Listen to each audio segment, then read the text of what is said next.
오늘은 창조적 소수라고 하는 도전적인 메시지로 우리 함께 말씀의 문을 열겠습니다. 영국의 역사가 아놀드 토인비는요, 도전과 응전이라는 개념으로 역사 속의 흥망을 설명했습니다. 도전을 적시에 인식하고 그에 응전할 수 있는 의지와 능력을 가진 주체를 토인비는 창조적 소수라고 불렀습니다. 너무 어렵습니까? 창조적 소수입니다. 우리 함께 선포합시다. 우리는 창조적 소수입니다. 대단히 중요합니다. 어느 조직이든지 어느 공동체이든지 창조적 소수로 인해서 그야말로 지속적인 성장 그리고 새로운 탄생들이 계속된다는 사실들을 잊어서는 안 될 것입니다. 오늘 수요일을 섬기는 우리가 좀 자존감을 가져야 돼요. 위드 코로나 시대에 위드 지저스를 선포한 경신교회를 통해서 하나님의 창대케 하시는 놀라운 은혜가 임하게 될 줄 믿습니다. 창조적인 소수에 의해서 공동체가 계속적으로 지속이 된다. 그리고 창조적 소수를 통해서 교회가 성장되게 한다는 사실들을 기억해야 할 것입니다. 교회가 부흥하고 그리고 성장할 때 그 내면을 보면 창조적 소수들의 이 핵심적인 활동이 교회의 개인의 신앙의 부흥을 계속적으로 가져가게 하고 그리고 교회 공동체 성장이 있게 된다는 말씀입니다. 한국에는 1,000만 명이 넘는 그리스도인이 있습니다. 그렇다면 1,000만 명이 넘는 그리스도인들 가운데 과연 얼마나 될까? 창조적인 소수에 해당하는 사람들은 얼마나 될까요? 그리고 한국에서 해준 수많은 교회 가운데 하나님의 폭발적인 능력을 발휘하는 교회는 얼마나 될까요? 또 경신교회 안에 하나님의 능력을 나타내는 창조적 숫자는 얼마나 될까요? 우리 너무 고민하지 맙시다. 오늘 밤에 함께 말씀 앞에선 우리가 창조적 소수인 것에 대한 자긍심을 가진다면 폭발적인 공동체의 성장이 임하게 될 줄 믿습니다. 그리고 교회로 말미암아 얼마나 크고 위대한 하나님의 역사가 펼쳐지게 될 것인가에 대한 기대감을 가질 수 있게 되기를 원합니다. 지금까지 느헤미야 10장까지 우리가 살펴보았는데 오늘은 31장을 우리가 함께 살펴보게 될 것입니다. 느헤미야 총독과 함께 하나님의 원칙을 따를 것을 결단한 유다 백성은 하나님의 도시로 세울 창조적 소수를 구별하여 세웁니다. 오늘 주목해야 될 것이 바로요, 첫 번째 항목인 하나님의 도시를 세울 창조적 소수는 도대체 누구인가라고 하는 것입니다. 예루살렘 성벽이 재건이 되었고 이제는 하나님의 성전과 함께 더불어서 하나님의 말씀이 선포되고 있는데 과연 하나님의 도시로 세워질 수 있을까라고 하는 것입니다. 그래서 하나님의 도시로 세우기 위해서 창조적 소수를 구별하고 있는데 오늘 보면 느헤미야 11장 1절은 참으로 감명 깊은 느헤미야의 지도력을 보여주고 있습니다. 1절 말씀을 우리 함께 읽습니다. 시작. 백성의 지도자들은 예루살렘에 거주하였고 그 남은 백성은 제비 뽑아 10분의 1은 거룩한 성 예루살렘에서 거주하게 하고 그 10분의 9는 다른 성읍에 거주하게 하였으며 아멘. 대단히 중요합니다. 거기에 가장 먼저 등장하는 사람들이 백성의 지도자들입니다. 백성의 지도자를 제가 이렇게 명확하게 좀 해석해 놓았습니다. 함께 읽어보시죠. 시작. 가문의 최고의 어른들로 바벨론에서 1차로 귀환한 평신도 지도자들. 여러분 강의 안에 백성의 지도자들을 좀 표시해 보세요.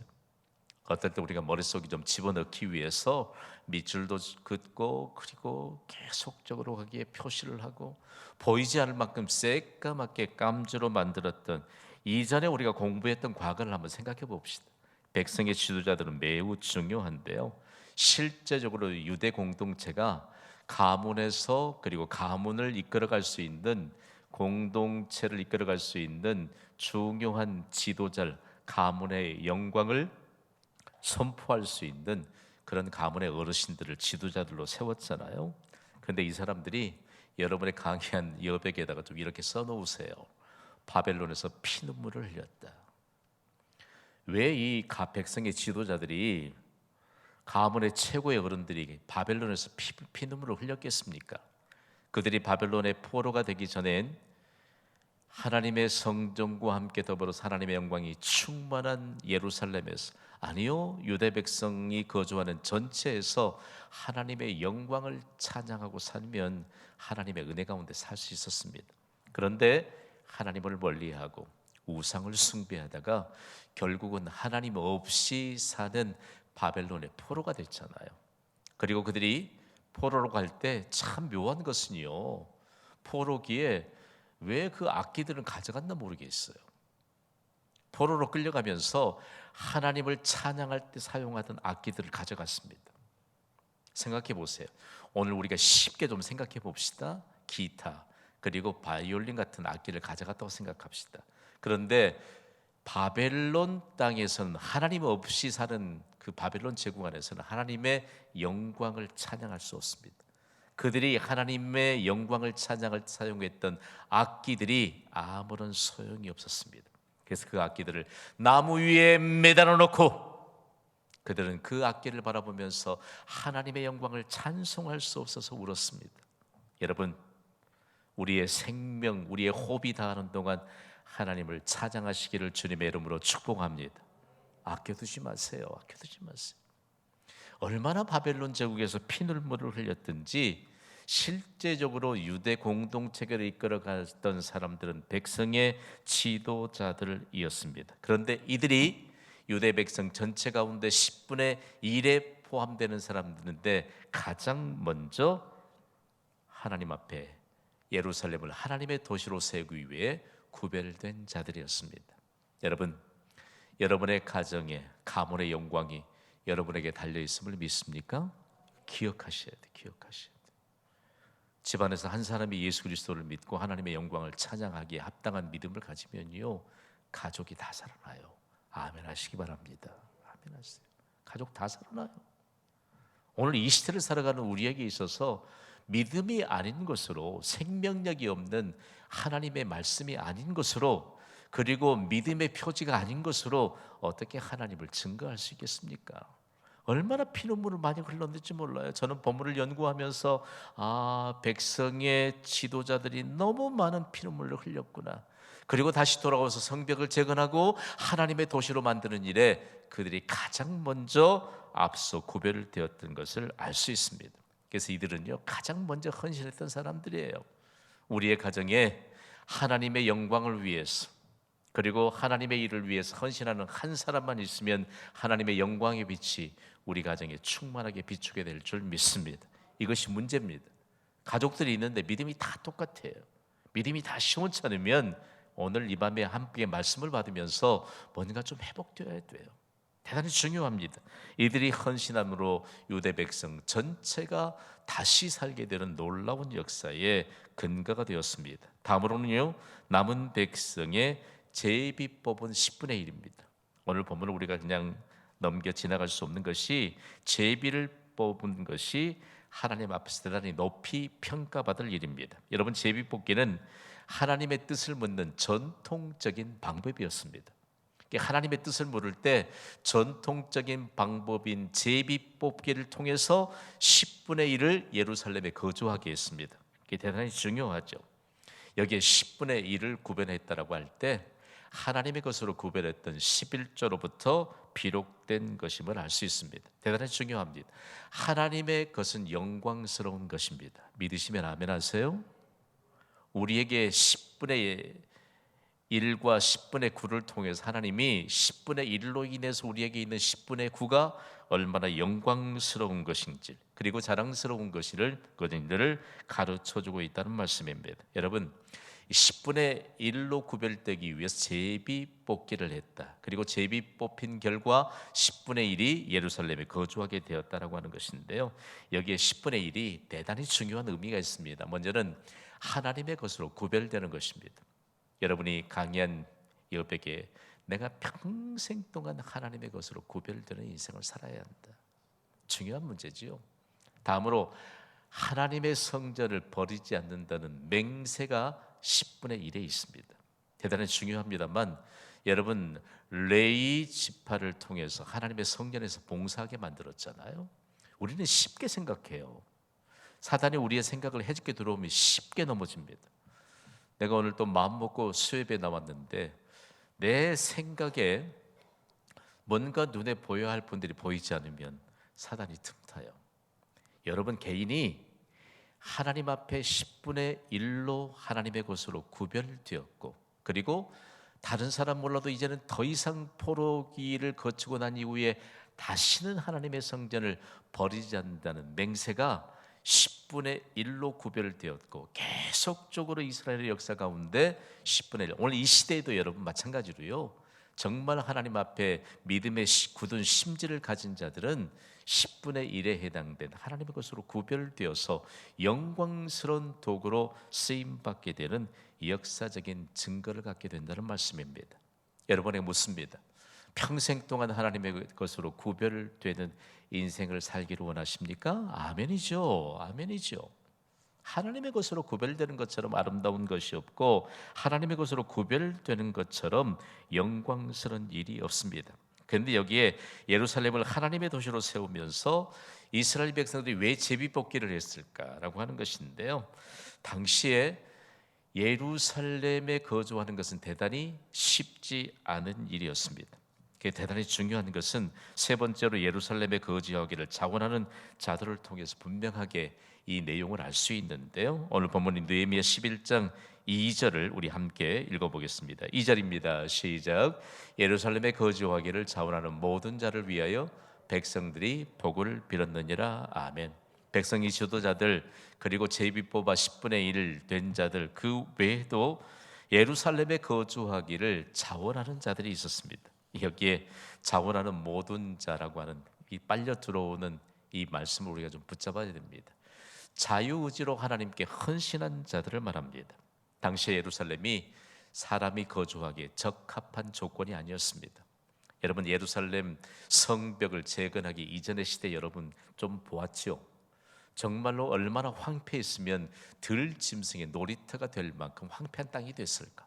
하나님의 영광은 다 사라져버렸고, 어떤 것도 기대할 수 없는 이런 상황에 성벽은 재건이 됐지만 사람이 살기에 적합한 곳이 아니었는데 자유의지로 하나님께 헌신하게 되었다라고 하는 것인데요, 교회의 여러분 시작의 단계에서, 그리고 계속적으로 교회는 새로운 시작의 역사의 선상에 서 있습니다. 그러니까 여러분 늘 자원하는 마음으로 헌신하는 자가 복이 있음을 여러분 믿으시기 바랍니다.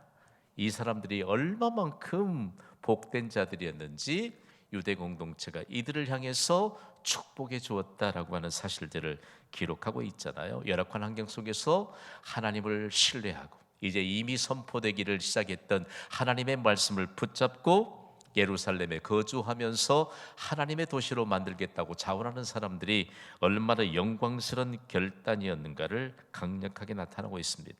이때 보여주었던 이스라엘 백성들의 이 감동이 뭘까요? 여러분, 자원한 사람들을 축복했던 이스라엘 백성들의 손길 위에 하나님의 손길이 임하였습니다. 여러분, 어떤 상황이든지 축복하는 손길을 유지하시기를 주님의 이름으로 축복합니다. 뭔가를 건넬 때도 우리의 손길은 축복의 손길이에요. 축복의 손길이에요. 저는 생각할 때 하루가 너무 짧더라고요. 여러분, 하루가 너무 짧지 않습니까? 오늘 또 시간이 안 가서 좀 어떻게 하면 좀 시간을 보낼고 이런 생각과 이런 고민에 쌓였다면 제발 김 목사님 찾아오세요. 여러분에게 일감 좀 드리고 싶어요. 아니요, 잠시도 겨를이 없어요. 잠시도. 요즘 성도들이 얼마만큼 11월 달에 우리가 지금 자녀들을 위해 집중해서 기도했잖아요. 아이고, 어제 저녁에도요 기적의 소식들이 들려와요. 이제 총망라해 보면 11월 한 달 동안 얼마나 크고 창대한 하나님의 역사들이 펼쳐졌는지 모릅니다. 그러면서 우리에게 있어서 축복의 손길이 임하는 예루살렘의 모습들을 바라보게 하는데 그들이 얼마나 힘을 얻었겠어요. 여러분, 우리가 뭔가 하나님의 일을 감당하게 될 때, 그들을 향해 축복하게 될 때 얼마만큼 힘을 얻게 되겠어요. 새벽부터 축복의 손길을 뻗는 주님의 공동체가 있습니다. 광주 광역시에 있습니다. 북구에 있습니다. 대답 안 하시겠어요? 어느 교회입니까? 아이 세상의 마지막까지 다 이렇게 대답을 들어요. 우리 어린 시절에 스무고개를 얼마나 많이 했는지 몰라요. 중학교 교사를 또 스무고개가 유행할 땐 스무고개 하면서 그 퀴즈를 하는데요, 얼마만큼 그때의 선생님들이 참 흥미롭게 가르치는지 몰라요. 여러분 그것은 뭐 넌센스인데 주일학교 교사들이 얼마만큼 그런 것도 아주 흥미롭게 가르쳤는지 몰라요. 성경에 대표적인 장애자가 있다. 누굴까? 누구인지 잘 모르지요. 우리는 손이 두 개인데 그러면 저쪽에서 저요 하고 삼손 그러면서 삼손에 관한 내용들을 설명해 줍니다. 대단히 중요한 게 돼요, 여러분. 우리가 얼마만큼 축복의 손길을 뻗느냐에 따라서 하나님 나라도 확장되게 될 줄 믿습니다. 받으세요. 그리고 주님의 이름으로 여러분들 축복하시기를 바랍니다. 자원하는 자, 대단히 중요한 문제인데 저는 오늘 여러분께 자원하는 심령에 관한 내용들을 좀 여기에서 좀 짚고 넘어갔으면 참 좋겠습니다. 서구 사회는요, 정년 퇴임을 하면 고민하지 않습니다. 제가 적어도 영국의 축소판인 오스트레일리아나 그리고 미국에서 경험했던 정년 은퇴 이후의 삶을 사람들은 너무너무 아름다웠어요. 제가 영구 목사로 있었던 사우스포스 처치 오브 크라이스트라고 하는 서부 호주에 있었던 그 교회는요, 얼마만큼 정년 퇴임 이후에 앞치마 두르고 말이에요. 우리처럼 뭐 식사를 제공하는 게 아니고 커피 한 잔, 홍차 한 잔, 그리고 쿠키 몇 개 이렇게 예배 끝나면 서비스하잖아요. 거기에 설거지를 담당했던 사람이 호주의 장관을 지낸 분이 한 분 계셨습니다. 멋있더라고요. 아침에 딱 들고 예배 끝나면 자기가 컵 씻고 접시 씻는 건 도맡아한대요. 젊은 사람들이 그거 내가 좀 한 번도 뺏겨본 일이 없대. 자원하여 봉사하는 것, 그리고 선교지에 가서 선교 사역을 감당하고, 실제적으로요, 자원봉사들의 손길이 끊임없는 미국 사회를 바라보면 미국엔 긴 철도가 있습니다. 미국의 500여 개의 도시를 연결하는 철도가요, 그 미 대륙에 철도가 놓여졌다는 것이 얼마나 충격적인지 미 대륙을 한번 횡단해 보면 아주 실감이 납니다. 그런데 이 미국 철도 회사, 미국 철도 여객 수송공사를 이끌어서 암트랙이라고 하거든요.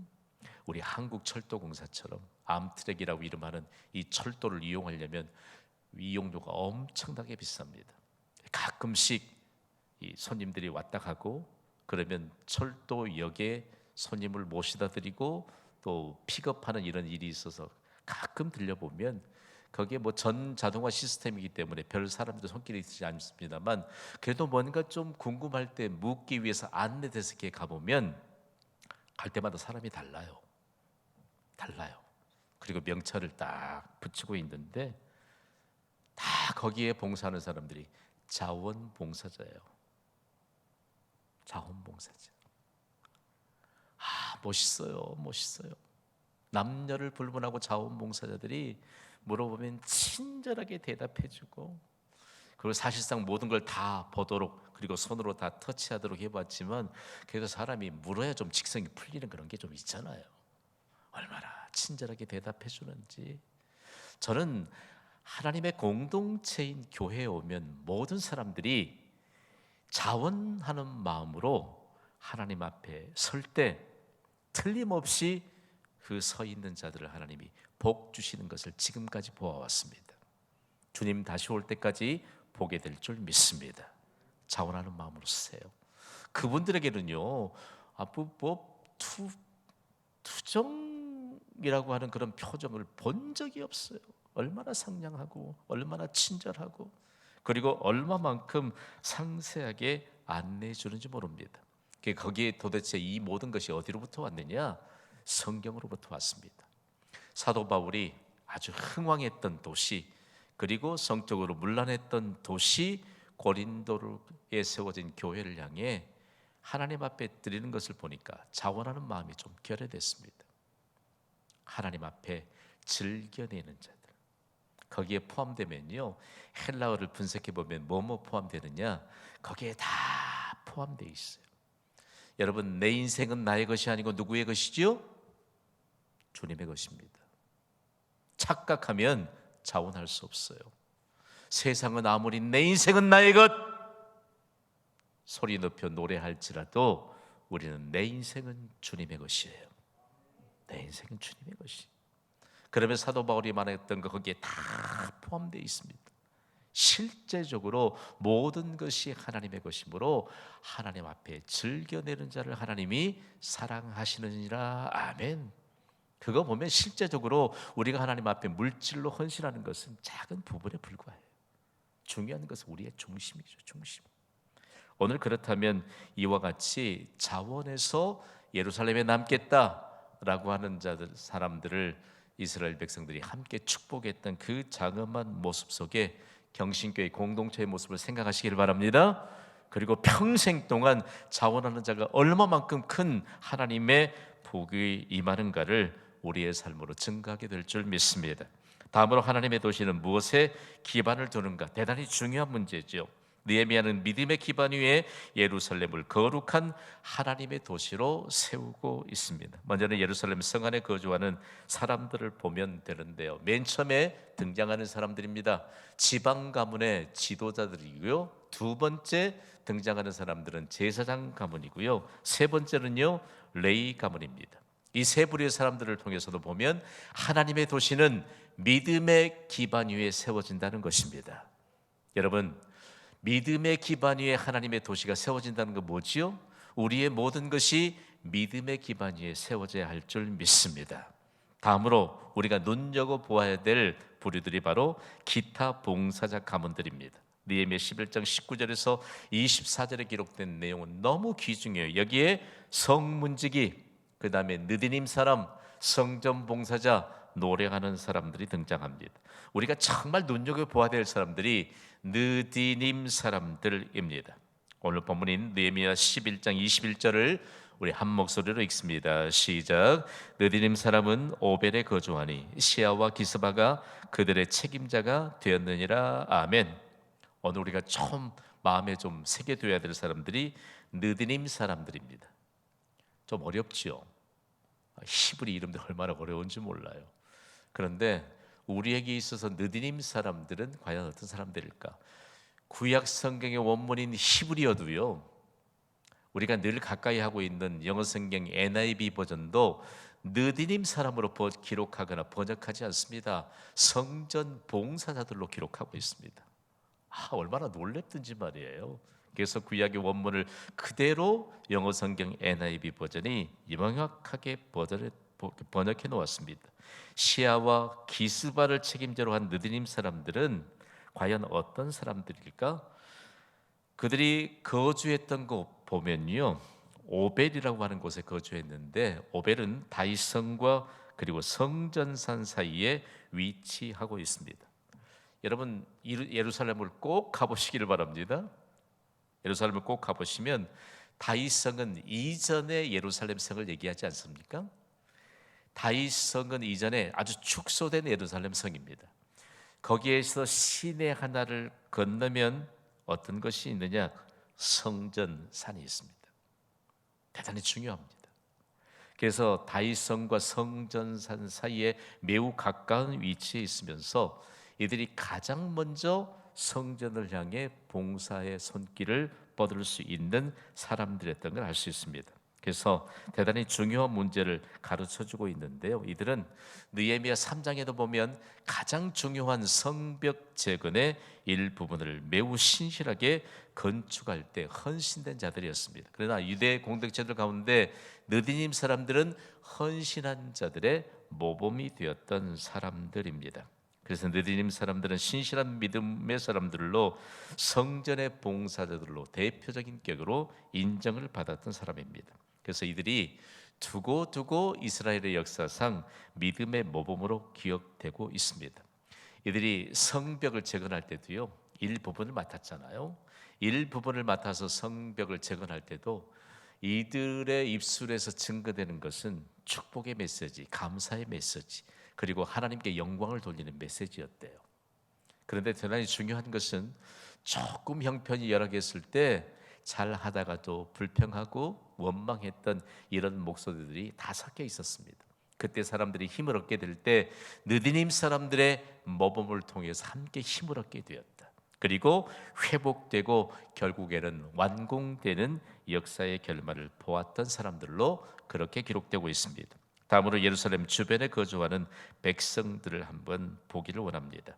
대단히 중요한데요. 특이한 점이 하나 있는데 예루살렘 주변에 있는 모든 사람들도 성전 공동체로 형성된 조직이었습니다. 대단히 중요한 것인데요.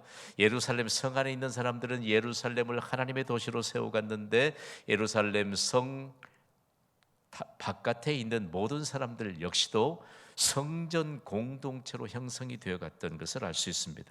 여기에 바로 유다 공동체의 회복에 대한 분명한 역사적인 증거가 있는데요. 다름 아닌 느헤미야 11장 30절이 근거가 됩니다. 30절 말씀을 함께 읽습니다. 시작. 또 사노아와 아둘람과 그 마을들과 라기스와 그 들판과 아세가와 그 주변 동네들에 살았으니 그들은 브엘세바에서부터 흰놈의 골짜기까지 장막을 쳤으며. 두 개의 증거를 볼 수 있는데 첫 번째 증거가 브엘세바에서 흰놈의 골짜기입니다. 오늘 자주 이 지역적인 내용이 나오는데 여러분 나중에 이제 위드 코로나가 위드 지저스로 인해서 코로나 바이러스가 소멸되는 그날이 곧 오게 될 줄 믿습니다. 그때 우리 함께 또 가요. 브엘세바에서 흰놈의 골짜기까지. 흰놈의 골짜기는 다름이 아닌 예루살렘 성 주변에 흐르고 있는 시내를 일컫습니다. 대단히 중요하죠. 그곳에까지, 그러니까 구약 성경의 입장에도 보면 모리아의 한 산에 관한 위치라고 생각하면 됩니다. 브엘세바에서 흰놈의 골짜기까지는요, 이스라엘의 유대 백성들의 구체적인 지역 경계선에 관해서 그들이 떠올리게 될 때 맹세의 우물이라고 불렸던 브엘세바에서부터 아브라함이 이삭을 번제물로 드리기 위해 제단을 쌓았던 그곳까지는 신앙의 경계선을 일컫습니다. 그러니까 예루살렘을 하나님의 도시로 건설하면서 그들이 예루살렘 바깥에 있는 모든 사람들도 성전 공동체로 함께 세워갔던 증거가 바로 무엇인가? 그들이 신앙의 경계선을 확보했다는 것입니다. 그러면 퀴즈 하나 할까요? 브엘세바에서 흰놈의 골짜기까지 몇 킬로미터나 떨어졌을까요?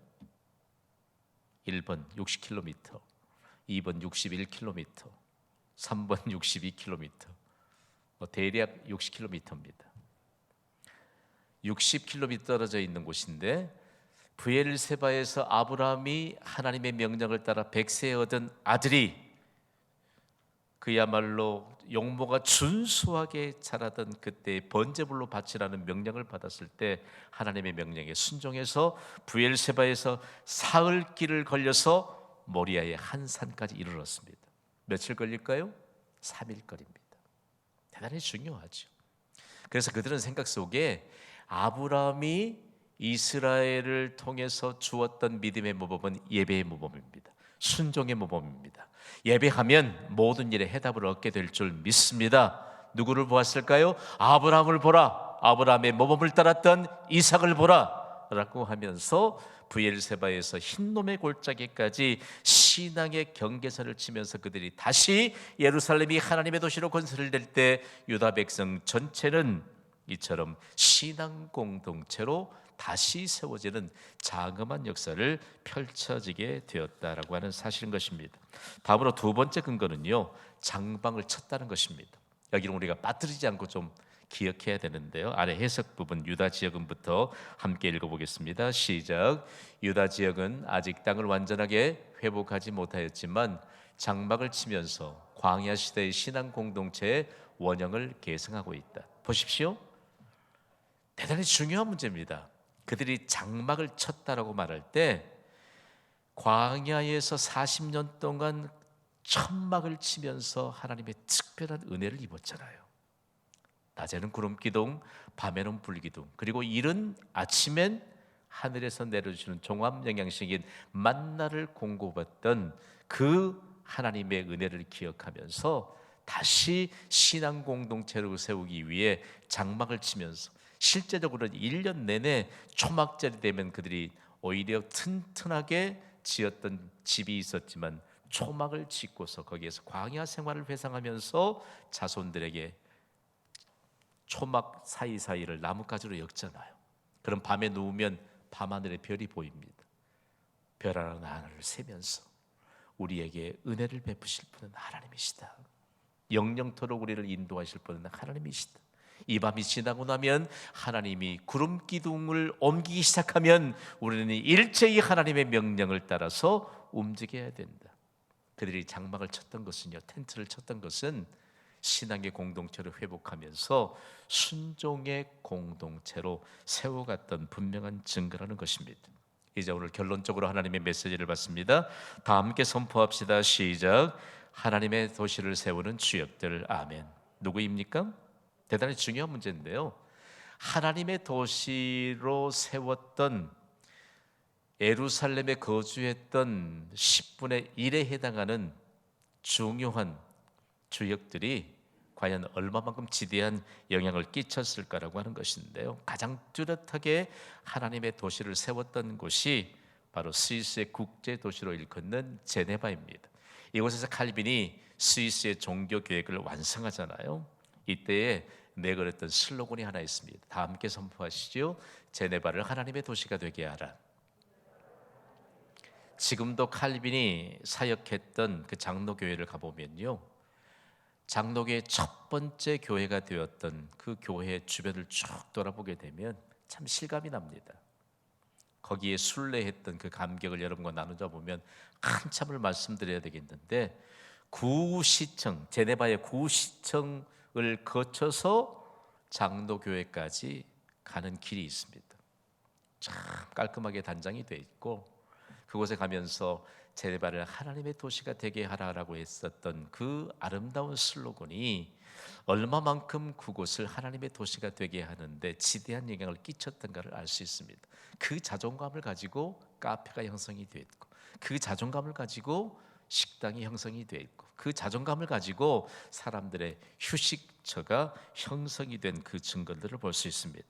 저는 이 시대에 예루살렘을 하나님의 도시로 세웠던 10분의 1에 해당하는 이와 같은 구별된 자들이 광주광역시에 세워진 경신교회 성도들임을 확신합니다. 우리도 오늘 이 밤에 이렇게 외칩시다. 광주를 하나님의 도시가 되게 하라. 광주를 하나님의 도시가 되게 하라. 아멘. 이 시간 반주해 주세요. 우리 기도합시다.